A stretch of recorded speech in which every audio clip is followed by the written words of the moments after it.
טוב, אז שלום לכולם. לפני שנתחיל בהרצאה של היום, וקודם כל באמת כיף שהצטרפתם אלינו, כמה הודעות. הוספנו הרצאה מקוונת ביום חמישי הקרוב של פרופסור ינון שרף, בנושא חילוץ והצלה בטבע, אתם מוזמנים להירשם. לשמחתי, ההקלטה של ההרצאה שתשמעו היום והרצאות נוספות יעלו לאתר המוזיאון. בקישור שאני אשים לכם עוד מעט בצ'אט, אתם תוכלו להירשם גם להרצאה וגם לראות את ההקלטות של ההרצאות הקודמות. ועכשיו לחלק החשוב, נמצא איתנו דוקטור עמוס בלמקר, מנהל אוסף העופות במוזיאון הטבע, להרצאה לעופות ודינוזאורים. כן, בהחלט. שרביט שלך. אז רגע נתחיל בלעשות share וניכנס ככה למצגת. ואוקיי, סבבה ומעולה. אז קודם כל אני שמח מאוד להיות פה, אני מקווה שזה באמת נותן לכם קצת הפוגה בימים הקצת משוגעים האלה. אבל אני כן גם מאוד שמח לדבר על זה, כי אני חושב שזה באמת נושא מרתק, הנושא הזה של איך הציפורים בכלל הגיעו אלינו ומה הם פה, ואני מקווה שככה בסוף ההרצאה, כשאתם פעם הבאה שאתם תצאו החוצה ואפילו מהמרפסת לראות ציפורים, אתם קצת תחשבו עליהם בצורה קצת שונה.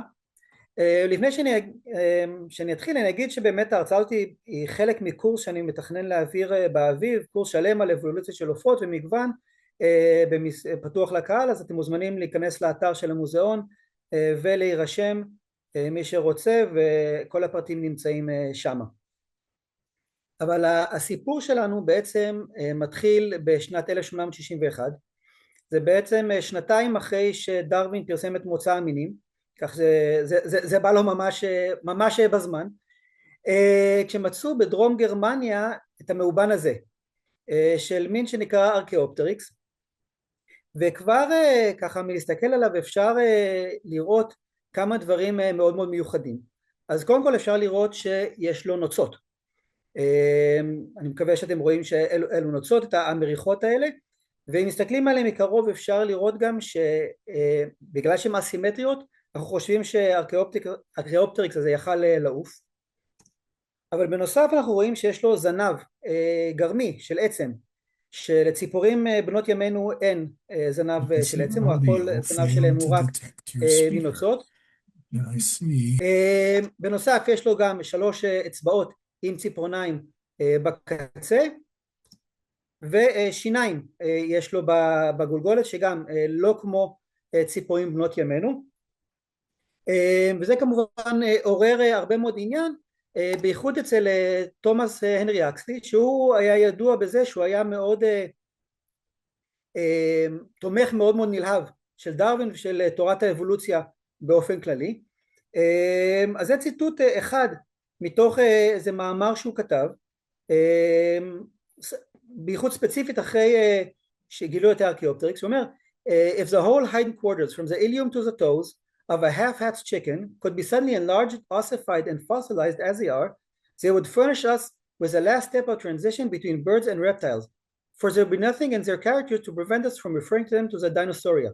כלומר מה שהוא אומר פה בעצם, אני אעשה איזה תרגום מהיר, שאם אנחנו לוקחים תרנגולת מהחלק התחתון, ישר מאבנים אותה, אנחנו לא נראה הבדלים מספיק גדולים ביניהם לבין הדור, אנחנו פשוט נחשוב שהם דינוזאורים, וכאן זה כבר היה הרמז הראשון שיש קשר בין ציפורים לדינוזאורים, אבל אז הם עזבו את זה לכמה עשורים טובים, בעיקר בגלל שהם לא הצליחו למצוא אצל דינוזאורים את העצם שנקראת הפורקולה, זה הווישבון הזה שמסומנת כאן באדום, זה העצם שככה כשאוכלים עוף אז מנסים ככה לפצל אותה, ולא מצאו אותה בדינוזאורים, אז הם אמרו שזה כנראה לא באמת קשור. אני אתן לכם ספוילר קטן, לדינוזאורים יש פורקולה, ואז לבערך כמעט 100 שנה עזבו את כל הנושא הזה, ואז ב-1969 ג'ון אולסטרום תיאר ממצאים שכבר מצאו לפני זה, הוא תיאר ובנה מחדש את העצמות של דינוזאור שנקרא דיינוניקוס. אתם יכולים לראות אותו פה באיור, והדיינוניקוס הזה עשה מהומה גדולה. אם אתם מסתכלים פה על הצורה שבה הוא מועמד, מדובר על טורף פעיל, מהיר, בייחוד אתם יכולים להסתכל על הציפורן המאוד מאוד חדה וגדולה הזאת, שמשמשת ככה לטריפה, וזה העלה את האפשרות שהדינוזאורים בעצם היו בעלי מה שאנחנו קוראים בשפה עממית דם חם. כלומר בימינו אנחנו לא קוראים לזה דם חם ודם קר, אבל זה אומר שהם יכלו ליצור את החום שלהם בצורה פנימית, ובעלי החיים היחידים שעושים את זה בימינו הם יונקים וציפורים, וזה העלה מחדש את האפשרות שבאמת יש כאן איזשהו קשר בין ציפורים לדינוזאורים, ובעצם מה שזה עשה זה עזר להפוך את התפיסה שלנו של דינוזאורים מיצורים מגושמים, שמנים ועצלנים כמו שמצויר כאן באיור הישן הזה, למשהו כזה, מפארק היורה. עכשיו אני כן אגיד שבסרט פה בפארק היורה זה בעצם, הם קראו לו ולוסירפטור, זה באמת קרוב של דיינוניקוס, אבל מבחינת המבנה שלו הוא הרבה יותר, איך שהם ציירו אותו, הוא קרוב לדיינוניקוס, וזה שינה מאוד את התפיסה שלנו לגבי מה זה דינוזאור ואיך הוא פעיל ואיך הוא חי.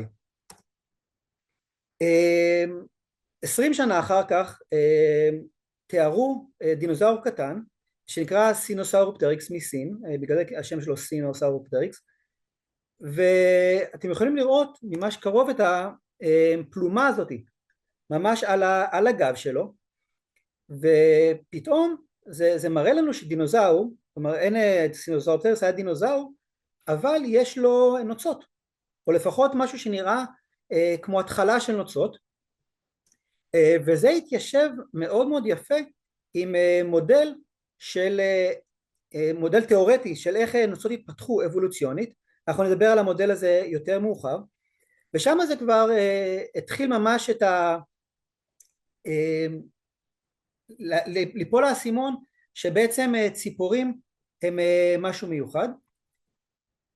ברגע שסין נפתחה אז אל העולם, התחילו להגיע מבול של דינוזאורים עם נוצות מסין, מדובר על אם זה דינוזאורים עם נוצות או ציפורים בעצמם, המון מאובנים באלפים ממספר רחב מאוד של מינים, דרגות השתמרות, פשוט מאובנים יפהפיים, אפשר לראות כאן הרבה מאוד תנוצות, מבנה של העצמות, ממש שימור מדהים, והגיעו כל כך הרבה כאלה שממש יצא מגדיר שדה לציפורים מאובנות וכל מיני דינוזאור מכונפים אחרים. יש לי אותו במשרד. כמובן שהאיורים האלה אף אחד לא באמת יודע איך הם נראו לגמרי ולא יודעים מה הצבעים שלהם, אבל זה מאוד מאוד כיף ככה לדפדף בספר הזה ככה ולהסתכל, כי המגוון הוא פשוט אדיר, מגוון באמת אדיר. אז אחרי כשמסתכלים מקרוב על כל המאובנים האלה שהגיעו, אנחנו מגיעים למסקנה שציפורים הם דינוזאורים, והם לא רק צאצאי דינוזאורים. אני אסביר לכם את האיור הזה שאנחנו רואים, אבל ההבחנה הזאת היא בין דינוזאורים לצאצאי דינוזאורים מאוד מאוד חשובה. האיור הזה, למי שלא מכיר, זה עץ אבולוציוני, ואני אתן לכם קורס מהיר של איך לקרוא אותו, של 1.5 דקות בדיוק. בעצם מדובר על אילן יוחסין שפשוט מתחנו אחורה בזמן, ציר זמן הולך מלמטה, אני אסמן כך עם העכבר שלי, מלמטה למעלה, כלומר כאן זה היותר קרוב להווה, כאן זה יותר עמוק בזמן, וככל שבין שני קבוצות יש פיצול יותר קרוב להווה, הם יותר קרובים. אז למשל זה יהיה אני וזה יהיה אח שלי, וזה יהיה בן דוד שלי וזה יהיה בן דוד מדרגה שנייה, וכן הלאה וכן הלאה. אז אם אנחנו מסתכלים על זה, אנחנו נראה את של כל הדינוזאורים. אנחנו רואים כאן דינוזאורים שאנחנו מכירים, האוכלי עשב הענקיים האלה, רואים עוד איזה קבוצה אחרת של דינוזאורים, וכאן קבוצה באמצע שנקראת תירופודים, שכוללת את הטירקס, הרבה מאוד דינוזאורים טורפים, וביניהם פה במרכז ציפורים. כלומר הציפורים נמצאות בתוך אותה קבוצה שאנחנו קוראים לה דינוזאורים. אז כמו שאני, שם משפחה שלי הוא בלמקר, אני לא צאצא של משפחת בלמקר, אני בלמקר בעצמי. אז גם פה הציפורים הם לא צאצאי הדינוזאורים, הם לא התפתחו מדינוזאורים, הם בעצמם דינוזאורים, פשוט שנראים מאוד מאוד שונה. אנחנו לא ממש חושבים על זה כשאנחנו מאכילים יונים בפארק, אבל אני חושב שזה די מדהים לחשוב על זה. ואם לקחתם משהו אחד מההרצאה הזאת, שיהיה זה, שפעם הבאה שאתם רואים ציפור, תחשבו שזה בעצם דינוזאור קטן. ואני מבטיח לכם שפעם הבאה שאתם תראו מיינה קופצת בדשא, זה לא יהיה אותה חוויה, מבטיח. אבל לחקור מאובנים זה מאוד מאוד קשה. כלומר, מצד אחד הם שטוחים, הרבה מאוד פעמים, לא רואים ממש טוב את כל האיברים, אין איברים פנימיים, יש הרבה דברים אחרים שחסר לנו, אז בואו נראה קודם כל קצת מה עושים, איזה שיטות חוקרים משתמשים בשביל לחקור מאובנים, כדי שכך להבין איך אנחנו למדנו ואיך אנחנו יודעים בכלל על כל המעבר הזה בין דינוזאורים לציפורים. אז אנחנו מתחילים מהסערה מכנית או כימית של האבן. זה תהליך מאוד ארוך ומאוד מייגע, שבו אנחנו לוקחים כלים מכניים, לאט לאט אנחנו מקרצפים אותם, ככל שהמאובן גדול יותר ועדין יותר, זה לוקח יותר זמן. אפשר לפעמים להשתמש גם בחומרים כימיים, אבל לא כדאי כי המאובן בכל דבר עדין, ואם אנחנו עושים את זה בצורה ממש טובה ויסודית, אנחנו יכולים לקבל מאובן שלם שהוא מנותק לגמרי מהמטריקס, באמת החומר האבן מסביב. אנחנו יכולים אחר כך לקחת את המאובן הזה, או אפילו לפני שהוצאנו אותו מהאבן, ולסרוק אותו. בימינו יש את הטכנולוגיה פשוט לקחת ולסרוק אותו סריקה תלת ממדית. במקרה של התמונה שאתם רואים פה, אז סרקו את התוך של הגולגלות, במקרה הזה של טירקס, ואפשר ממש לדעת איך נראה המוח שלהם. כלומר, זה די מדהים, אפשר מהצורה של הגולגלות בפנים לדעת איזה חלק מפותח יותר, איזה חלק מפותח פחות. הדוגמה הזאת היא של מוח, אבל אפשר לסרוק גם עצמות אחרות, ואפשר ללמוד ככה על מבנה של עצמות, למשל רגליים ותעופה. אז לציפורים בנות ימינו יש עצמות חלולות, שיהיה קל משקל והם יוכלו לעוף, אז אפשר ככה לעקוב אחרי שלבים מתי זה קרה בדיוק באבולוציה. יש לציפורים שקי אוויר שנכנסים להם לתוך העצמות, אפשר לסרוק וממש לדעת באיזה שלב ובאיזה קבוצה זה התחיל. אפשר להשתמש באור אולטרה סגול, כלומר זה גם מאובן של ארכאופטריקס, והעירו עליו באור אולטרה סגול. והדבר הראשון שאתם רואים, קודם כל זה כמה המאובן עצמו בולט יפה ויזואלית מהאבן מסביב. אז דבר ראשון זה עוזר לנו להפריד את המאובן מהאבן עצמה, אז אפשר לעשות בצורה יסודית יותר, אפשר לעשות בצורה טובה יותר ולשמור אותו, אבל אפילו לפני אנחנו יכולים לראות כאן מבנים ממש ממש קטנים ומדויקים של מבנה השלד. כלומר תסתכלו פה על הגולגולת, אפשר לראות בצורה מאוד מאוד טובה את המפרוק, וכל עצם כאן מאוד חשוב לדעת בדיוק איך זה מתמפרק אחת לשנייה. אלו דברים שאנחנו משתמשים בהם ויש להם חשיבות לאיך ציפורים מתפקדות ולאבולוציה של ציפורים. אז ברגע שאנחנו מקלים על הסריקה הזאת ויכולים לראות טוב יותר את המפרוק, אנחנו יכולים לתעד הרבה יותר טוב את המעבר הזה ואת שלבי המעבר בין דינוזאורים לציפורים. אנחנו יכולים להסתכל על חלקיקי צבע וקרטין, כלומר במקרה הזה ממש אפשר לראות את הצבע של הנוצות ואת הפיזור שלהם במאובן. אז צבע זה לא שהצבע מרוח על הנוצות או סתם ככה או בתוך האור, הוא נמצא בתוך חלקיקים שנקראים מלנוזומים, מהמילה מלנין שזה הפיגמנט שנותן את הצבע, והרבה לפעמים אם יש לנו מזל אז המלנוזומים האלה משתמרים כמו שצריך ואפשר לראות ממש את דגם הפיזור. אז במובן הזה אפשר לראות שיש כאן קצה כהה יותר וכאן קצת יותר בהיר, ומהדגם צבע הזה אפשר ללמוד המון, אפשר ללמוד על השימושים של הנוצות האלה ואיך בדיוק אותה החיה השתמשה בהם. אני לא יודע מה איתכם, לי תמיד מתפוצץ המוח כשאני רואה דברים כאלה. ואפשר ללמוד על חילוף נוצות, זה מחקר שעשה עוצר אוסף הציפורים אצלנו במוזיאון, אני רק מנהל האוסף, יש לי עוצר מעליי, פרופסור יוסף קיאט, הוא מנהל מרכז הטיבוע הישראלי, וגם הדבר שהוא הכי אוהב לחקור בעולם זה חילוף נוצות.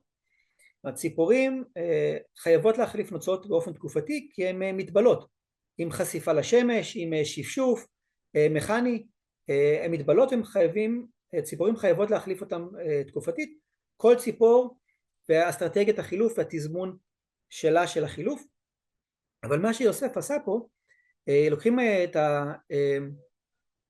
את המאובן הזה, שמאובן שנקרא, נראה לי זה, שכחתי את השם של המאובן כרגע, תסלחו לי, ואם אתם מגיעים אפשר לראות כל נוצה באופן פרטני, ואפשר לראות גם שיש נוצות קצרות יותר, הצהובה פה קצרה יותר מאחרות, והכתומה הזאת היא קצת יותר קצרה מהאדומה וכן הלאה, ומה שהוא מסיק מזה זה שהמאובן הזה, הציפור הזאת, החליפה נוצות, או את הנוצות שלה בסדר מאוד מאוד מסוים, ומה שמרמז זה על התפתחות של התעופה, כי ברגע שחיה לא עפה זה לא ממש משנה מתי הן מחליפות את הנוצות, כי אין שום סיבה אמיתית לשמור על משטח תעופה. ברגע שהציפור צריכה לעוף יש חשיבות מאוד מאוד גדולה לשמור על משטח התעופה שלם, ואם יש לנו נוצות חסרות כי הן כרגע בגדילה, יכולת התעופה נפגעת, אז הציפורים מחליפות את זה בסדר מאוד מאוד ספציפי כדי לשמר את יכולת התעופה. ומה שיוסף בעצם הראה פה זה שגם במאובן הזה יש את החילוף נוצות ההדרגתי הזה, מה שמרמז לנו שהוא יכל כבר לעוף.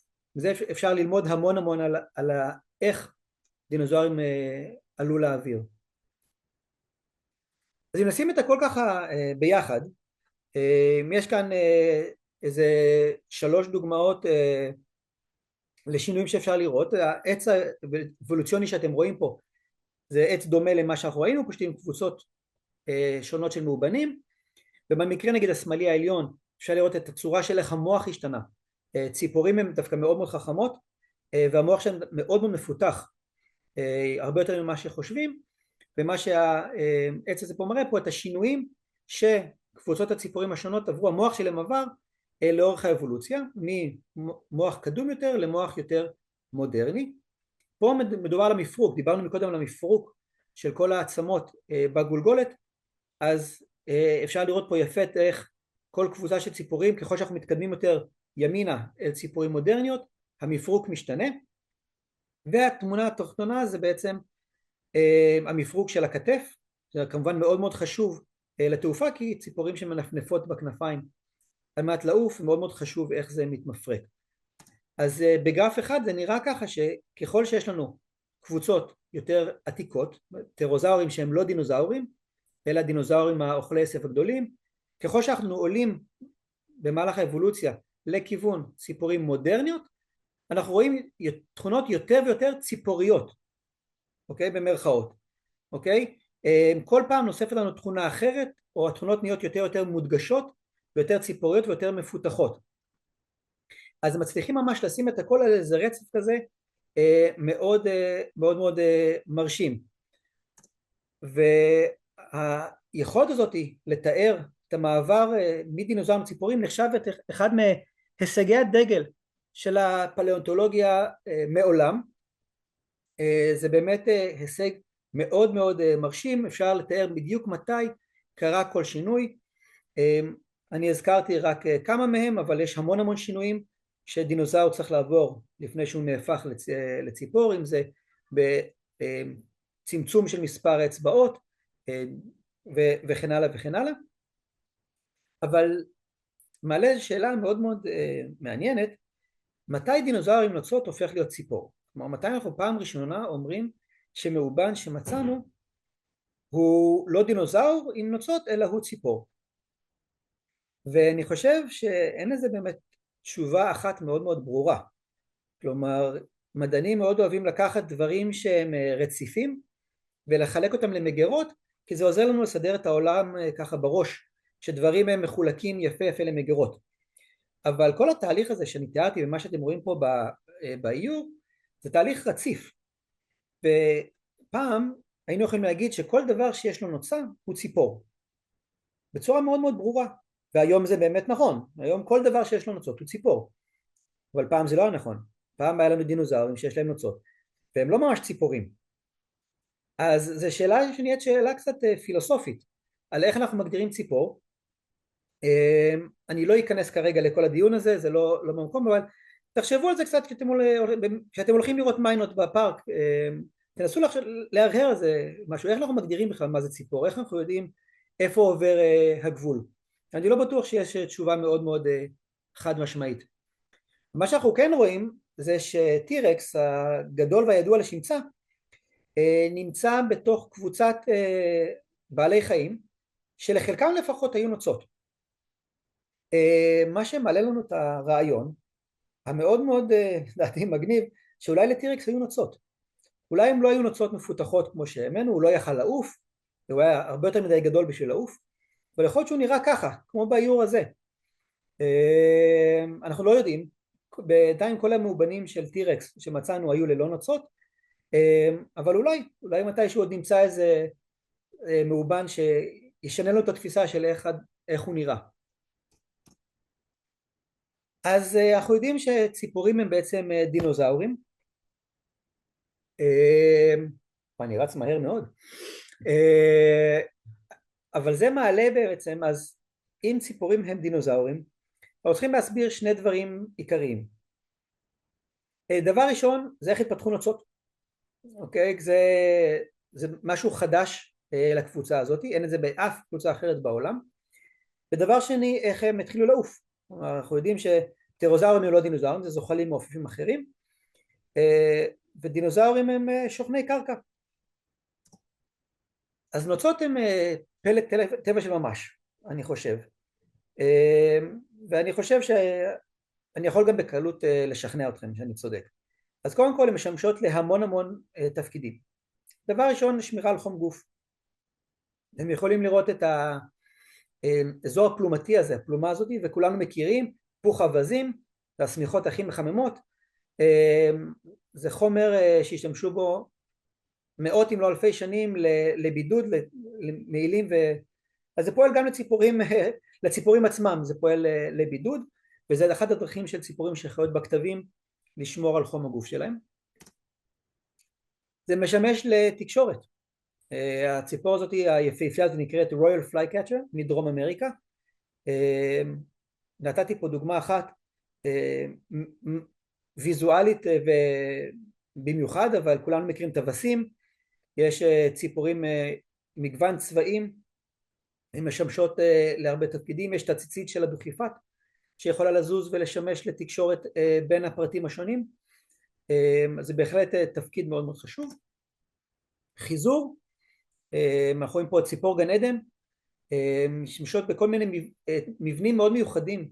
כל הקבוצה הזאת שזו משפחה שלמה של ציפורים משתמשות ונוצרות בצורות מאוד מאוד מעניינות, רק על זה אפשר לעשות הרצאה שלמה. בשביל לחזר הן ממש יכולות לשנות את הצורה של הגוף שלהם עד שלא הייתם מזהים שזה ציפור בכלל. השמעת קול, זו ציפור קטנה מאוד, נקראת מניקן, קלאב ווינגד מניקן, ויש להם בקצה, פה באזור הזה, יש להם נוצה מאוד מיוחדת, ומה שהיא עושה בזמן חיזור, הם מעלה את הכנפיים שלה אחורה ומשפשפת אותם אחת בשנייה, וזה עושה ציל שנקרא מאוד מאוד גבוה, וזה משמש באמת לחיזור. הקטע המעניין פה שהן צריכות להזיז את הכנפיים כל כך מהר, ולעשות זה שכל המבנה של השרירים של הכנפיים להשתנה, שהן עפות ממש, הזכרים לפחות עפים ממש ממש גרוע, ממש ממש גרוע, כדי שהם יוכלו להשמיע את הקולות האלה בשביל לחזר. אבל זה כבר נושא להרצאה אחרת. חישה, אנחנו רואים כאן תחמס עם הנוצות האלה מסביב למקור שעוזרות להם לחוש בחרקים שהם אוכלים תוך כדי תעופה, אבל לא רק מסביב למקור. הגוף של ציפורים יש בו הרבה מאוד נוצות חישה מאוד מאוד מיוחדות, שהתפקיד שלהם זה להרגיש זרמי אוויר קטנים ולעזור להם לשפר את התעופה, להרגיש טמפרטורה, כל מיני דברים כאלה, ממש חישה מכנית. ואפשר גם לראות שהנוצה הזאת נראית שונה מנוצות אחרות. הסוואה, אז במקרה אתם לא יודעים אם אתם רואים, יש כאן ינשוף עם הסוואה די מדהימה, ויש ציפורים אחרות שנראות כמו ענף, הרבה ציפורי מדבר, יש להם הסוואה מדהימה, וכמובן תעופה, שזה אולי האלמנט הכי מרשים והתפקוד הכי מגניב שיש לנוצות. אבל תוך כדי שהנוצות צריכות למלא את כל התפקידים האלה, הן צריכות להיות א', קלות במשקל, כי אחרת הציפור לא תוכל לעוף, הן צריכות להיות זולות יחסית לגידול, כי אמרנו שהן מתבלות, אז אם היה מאוד מאוד יקר להחליב אותם, זה לא היה ממש פועל כמו שצריך. אז לדעתי הפתרון הזה של נוצה, של איבר פשוט, קל וזול, שממלא המון תפקידים, זה פשוט פלא הנדסי די מדהים, וככה הוא נראה ממש ממש קרוב. כמובן שלא כל הנוצות נראות ככה, דיברנו על זה שיש נוצות עם תפקידים שונים, אז הנוצות מותאמות כל נוצה לתפקוד שלה, אבל באופן מאוד מאוד גס וסכמטי. יש לנו כאן את האזור הפלומתי של הנוצה, להרבה מאוד נוצות יש אזור פלומתי למטה לשמירה על הטמפרטורה ועל חום הגוף. אחר כך יש לנו את האזור היותר הנוצתי, שמורכב מענפים כאלה שיוצאים מהרכס המרכזי, מהקולמוס המרכזי, יוצאים ענפים, באנגלית זה barbs, שמתוכם יוצאים ענפוני משנה, ועל כל ענף משנה כזה יש זיזים, והזיזים האלה נתפסים אחד בשני ומחברים ביחד את הענפונים האלה כדי ליצור משטח אחיד. ואני רוצה שתנסו, אם אתם מוצאים נוצה פעם ברחוב, מה שזה עושה, אם במקרה הנוצה נפתחת, ציפור עפה בתוך ענף או משהו כזה, או תוך כדי ניסיון טריפה, הנוצה נפתחת, קודם כל היא לא נהרסת. מה שהציפור יכולה לעשות זה לקחת ופשוט עם המקור שלה לסדר אותו, והזיזים האלה נתפסים מחדש והם יכולים ליצור את משטח התעופה מחדש. עכשיו אני מתחילת שלא הבאתי לכם נוצה להראות, אבל אתם יכולים בבית בהחלט לעשות את התרגיל הזה, ואם אתם תסתכלו על ציפורים אתם תראו שחלק גדול מהזמן שלהם מעבירות בלסדר את הנוצות שלהם ולשמור על משטח תעופה ממש ממש אחיד. אז יש נוצות שיש להם רק חלק פלומתי, ויש נוצות שיש להם הרבה מאוד מהחלק כאלה. במאמר זה ליענים למשל, אין את הזיזים האלה כי הם לא צריכים משטח תעופה, הם לא עפים. אז יש להם נוצות שהן הרבה יותר מפוזרות, משמשות בעיקר לחיזור. והמודל שאנחנו משתמשים בו כיום לאיך נוצות האלה התפתחו, כולל כמה שלבים. השלב הראשון זה באמת איזה בליטה של קרטין, וקרטין זה אותו החומר שממנו עשויות השיער שלנו, למי שיש שיער, והציפורניים, ומדובר על איזה בליטה קטנה מהאור, וזהו, לא הרבה יותר מזה. אם זוכרים את התמונה של טירקס, יכול להיות שזה מה שהיה לו, שהגוף שלו היה מכוסה בסוג של פלומה כזאתי. שלב שני, התפצלות של אותו הבליטה המרכזית להרבה מאוד ענפונים כאלה קטנים, אבל עדיין בלי שום צורה מוגדרת, ודבר כזה יכול באמת לשמש, כמו שתימונו קודם, לשמירה על טמפרטורה. אנחנו רואים שנוצות יכולות להתפתח ולהיות שימושיות לדינוזאור או לציפור הראשונית, גם אם הן לא משמשות לתעופה. אחר כך אנחנו יכולים לראות יצירה של הקולמוס המרכזי, כרגע עדיין בלי הזיזים שמחברים אותם ביחד, אבל ברגע שכבר יש לנו נוצות, אנחנו יכולים כבר לחבר לתוכם, להכניס צבע, לשמש להסוואה או לתקשורת, אפשר לשים חלק מוערכות יותר, ואפשר כבר להתחיל לשחק עם זה, אפילו אם זה לא משמש לתעופה. ואז אנחנו משכים כבר זיזים מתחילים להיווצר, והשלב הסופי באבולוציה זה נוצה שלמה שיש לה קולמוס מרכזי ושני צדדים אסימטריים. ברגע שנוצה היא אסימטרית זה מרמז לנו שהיא יכולה ליצור עילוי ולהתחיל לעוף. ואני רוצה להראות לכם סרט של איך הדבר הזה קורה, עשו הדמיה, כלומר של איך נוצה מתפתחת. זה גם נראה לי סרטון מדהים, זה הבליטה הראשונית, וזה קורה באמת, זה בציפור אמיתית, הענפונים מתחילים להיווצר על אותה הבליטה, כל זה מוקף בסוג של נדן כזה לשמור על זה, לוקח קצת כמה פעמים לראות את הסרטון הזה בשביל ממש להבין מה בדיוק קורה פה, הוא נמצא ביוטיוב, אתם יכולים למצוא אותו בקלות.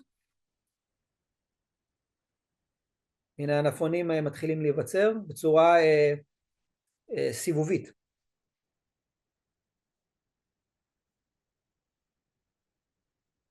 ועכשיו הם מתחילים ככה להתאחד, ליצור את הקולמוס המרכזי,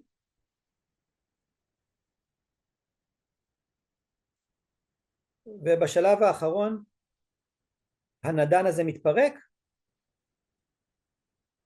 ונפתחת הנוצה. אולי חיפשתי זאת התפתחות עוברית? זה הדמיה של התפתחות עוברית. עוברית. אוקיי? אבל כן, זה מציפורים מודרניות. אבל אפשר לראות שמאוד יפה שזה באמת הכלל אצבע הוא שהרבה פעמים ההתפתחות העוברית מרמזת לנו על השלבים באבולוציה. כלומר אנחנו העובר של בני אדם ברחם יש לו זינים לצורך העניין. זה נותן לנו רמז למקור האבולוציוני שלנו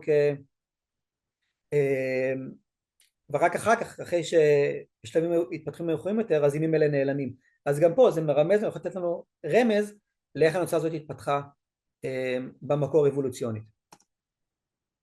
אז אלה נוצות, ובאמת אני יכול לתת קורס שלם על נוצות, אבל זה לא הנושא פה.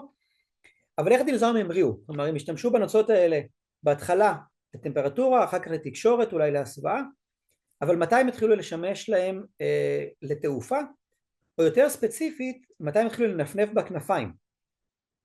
והתשובה היא שאנחנו לא יודעים.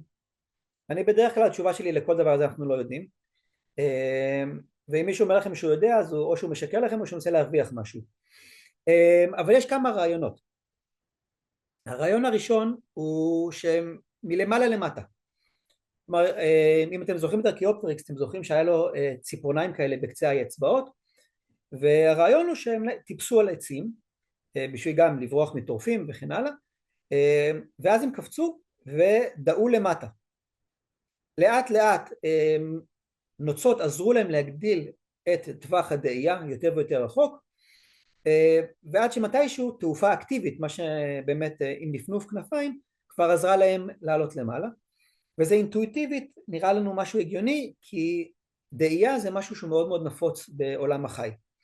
יש לנו דו-חיים, צפרדעים שדואות, יש לנו נחשים שדואים, יש לנו יונקים שדואים, גם יונקי כיס וגם יונקי שליה שדואים, זה משהו שאנחנו רואים הרבה, אז נראה לנו הגיוני שאולי ככה גם ציפורים התחילו לעוף. אין כמובן עדויות לכאן או לכאן. אופציה אחרת שהם התחילו מלמטה למעלה, כלומר הם התחילו לרוץ ולנסות לתפוס טרף, אולי ככה עם הידיים הקטנות שלהם ניסו לתפוס, אם זה חרקים גדולים, אם זה חיות אחרות שבורחות מהם, וכשהם קופצים לנסות לתפוס את הטרף, אז ברגע שיש נוצות עוזרות להם לעוף קצת יותר רחוק, אז זה כבר נותן להם יתרון. ואם הם יכולים לעוף אפילו כמה מטרים מקפיצה כזאת בגלל כוחות עילוי, יותר טוב. ואם יכולים לנפנף עוד כמה פעמים בכנפיים ולהגיע אפילו יותר רחוק או יותר גבוה, אז אפילו יותר טוב, ואז לאט לאט באמת התפתחה תעופה. אז זה גם אותו דבר פה, שהם פשוט, זה עוזר להם להאיץ בריצה כדי לברוח אולי מטורפים. ואופציה האחרונה שבאמת היא יחסית חדשה בעולם, היא מה שאנחנו קוראים ריצה בשיפוע בעזרת כנפיים, Wing Assisted Incline Running, והקבוצה של חוקר שנקרא דייל, הם חקרו משהו אחר בכלל, אבל הם צילמו חוגלות רצות בשיפוע, והם שמו לב שהחוגלה היא לא עפה, למרות שהוא מין קרקעי הם יכולים לעוף, הם לא אוהבות לעשות את זה, אבל כשהן רוצות לברוח בשיפוע הן דווקא משתמשות בכנפיים בשביל לייצב לעצמם את הריצה ולעזור להם לטפס על דברים. אז הדרך הכי טובה זה פשוט לראות איך זה נראה, זה מהניסויים שלהם. אז זה אפרוח בן יומו, שיפוע של 65 מעלות, בעיקר משתמש באצבעות של הרגליים, אבל גם הכנפיים עוזרות לייצב אותו מאוד. כבר בין 4 ימים, תשימו להם, לא עפים, הם עדיין מנסים לטפס. חוגלה בוגרת יכולה כבר לרוץ ככה ב-90 מעלות. אז, הופה. אז אלה הרעיונות על איך ציפורים התחילו לעוף, אנחנו לא יודעים באמת. ואנחנו כן חושבים שהיו כמה וכמה התחלות של תעופה, כלומר שזה לא שהם התחילו פעם אחת לעוף, אלא כמה קבוצות דינוזאורים למדו לעוף בצורה עצמאית ובלתי תלויה. אז יכול להיות שגם זה שילוב, שקבוצה אחת למדה בצורה מסוימת וקבוצה אחרת התחילה לעוף בצורה שונה. אז ככה נראה העולם בסוף תקופת הקריטיקון, בערך לפני 67 מיליון שנה. אנחנו יכולים לראות דינוזאורים, נקרא לזה סטנדרטים, כאן הטריסרטופסים האלה, אפשר לראות דינוזאורים תירופודים אחרים שאנחנו יותר מכירים, אבל אפשר לראות גם ציפורים לכל דבר. זה אולי לא ציפורים שהייתם מזהים היום, אבל יש כאלה שהן יכולות כבר לעוף, הן מכוסות נוצות ונראות כמו ציפור לכל דבר. חלקם יכולות לצלול במים, חלקם יכולות לעוף מאוד מאוד טוב, ויש כאן אפילו קבוצות של ציפורים שהייתם מזהים היום. היום חושבים שלמשל יענים, ברווזים, אווזים, התחילו את ההתפתחות שלהם עוד לפני בשלב הזה, אז יכול להיות שכבר הייתם כאן, רואים כאן איזה יען ככה מסתובב, או איזה אווז מסתובב לו, ואז ביום אחד העולם השתנה בבת אחת, כשהגיע מטאור ופגע בכדור הארץ בערך לפני 66 מיליון שנה, והכחיד את כל הדינוזאורים שהם לא ציפורים. אבל זה כבר נושא, מה קרה אחר כך זה כבר נושא להרצאה אחרת. אז אני מקווה שהיה לכם מעניין, ואני מקווה שאתם פעם הבאה שאתם הולכים לפארק הירקון, אתם בעצם תרגישו שאתם קצת בפארק היורה, ולא תסתכלו יותר על ציפורים באותה הצורה.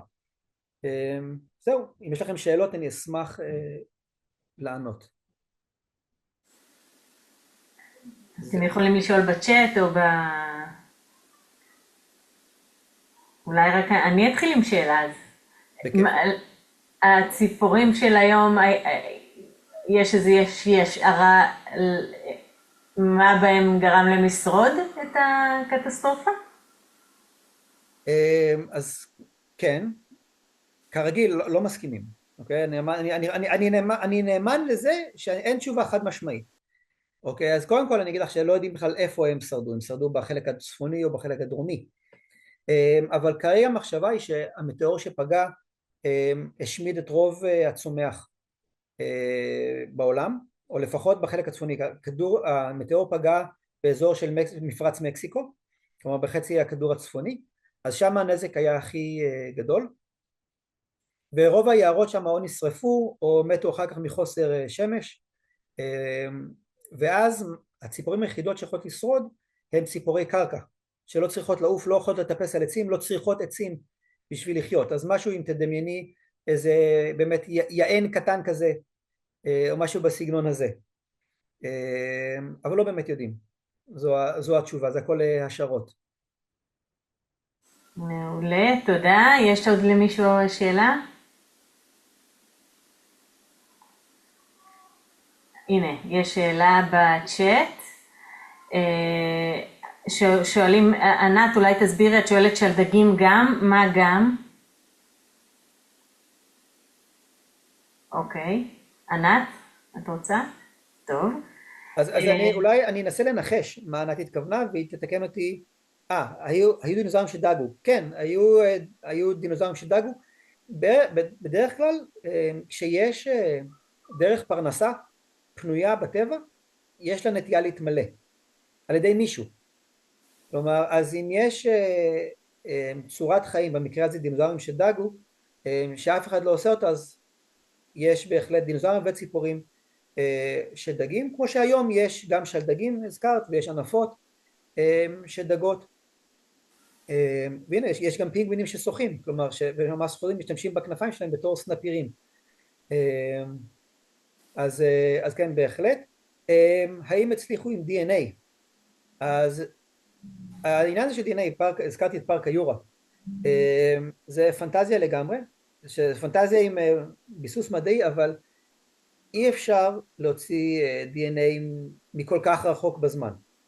כלומר בפארק היורה, מי שלא ראה את הסרט או קרא את הספר, מומלץ דרך אגב, אז מה שהם עושים, הם לקחו יתוש שנתפס בענבר מאובן של עץ, ואמרו היתוש הזה מצץ דם לדינוזאורים, ואם ניקח את הדם מהיתוש אנחנו נוכל לשחזר את הדינוזאורים, ואז הם עשו פארק והשאר היסטוריה.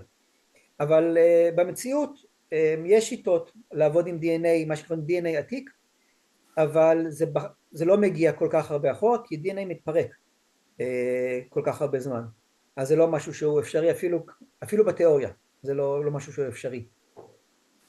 לא הוזכר ציפורים שנראים בפארק הירקון, נכון, זה היה כותרת מליצית יותר, אבל פארק הירקון הוא מקום דרך אגב נהדר לצפרות, מי שגר כאן במרכז, אז בהחלט אני ממליץ ללכת עם משקפת, יש שם המון מינים שאפשר לראות בפארק הירקון, בין אם זה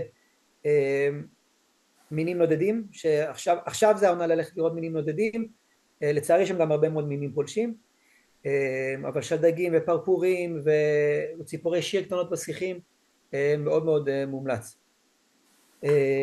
יש שאלה, האם דינוזאורים נדדו, כמו שיש ציפורים שנדדות?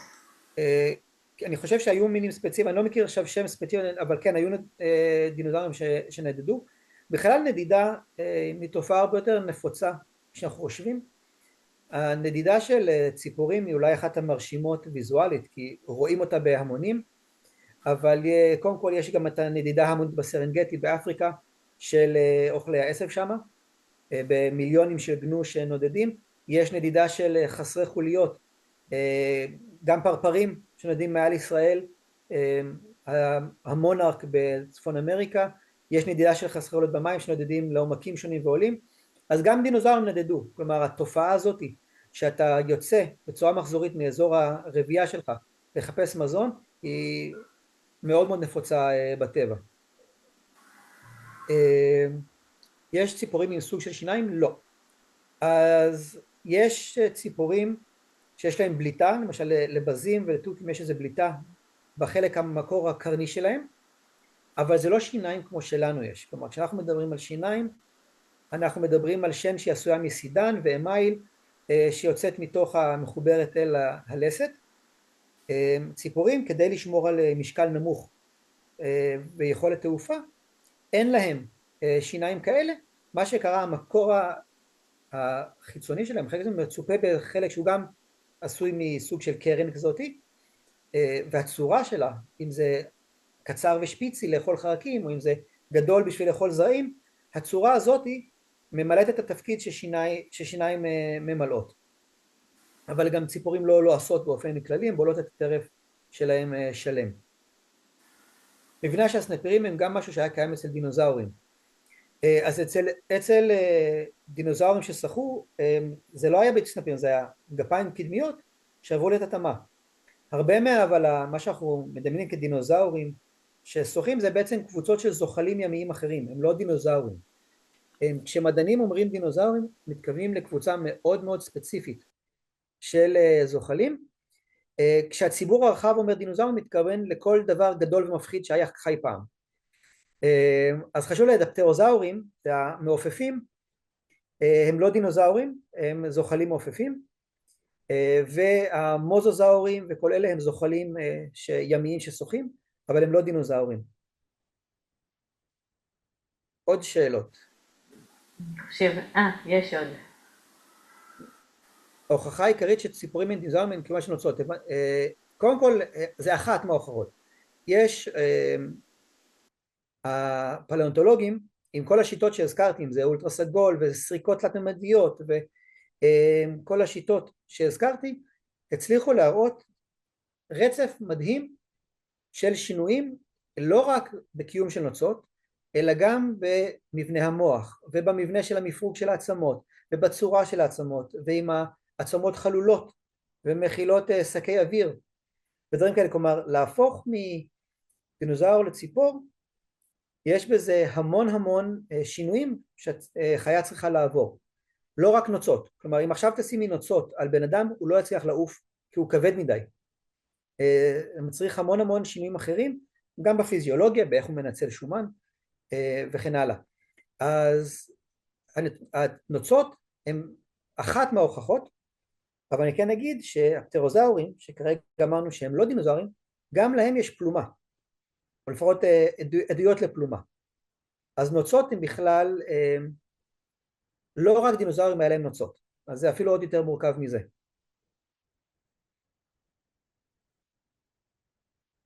טוב, תודה רבה רבה לדוקטור עמוס בלמקר, ואנחנו עוד נתראה. ימים שקטים. אמן. להתראות לכולם.